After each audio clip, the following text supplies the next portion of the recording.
Hi, my name is Natasha Burton, and today I'm going to talk about a good meal to cook for a boyfriend.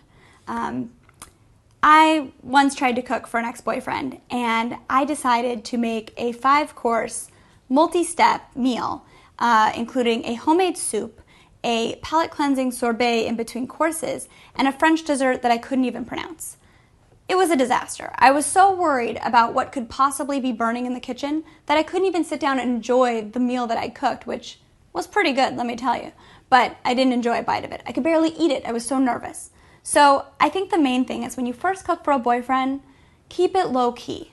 You don't need to impress a guy with your cooking skills beyond actually just being able to make a meal. Most guys eat microwave dinners or mac and cheese, and unless he's some culinary, genius, he's going to be really excited with whatever you cook. And honestly, if he's a culinary genius, he should cook for you. You shouldn't have to. So what I would say is try something simple. Personally, I'm Italian, so I like Italian food. Cook up some pasta and chicken and have some fresh veggies kind of thrown in. You can do, pretty much everything in one pot. You put your chicken, your sauce, your veggies in a skillet. You put your pasta in another pot. It's pretty easy. Or you can do a crock pot recipe or cook lasagna. The main thing is that you show your guy that you're, making a gesture, you're doing something out of love for him. Even if the meal is a total disaster, it's not going to make or break your relationship.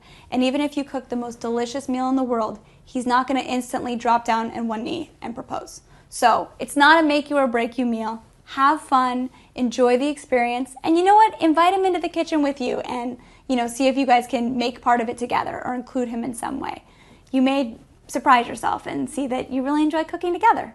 So good luck, bon appetit, and again, my name is Natasha Burton.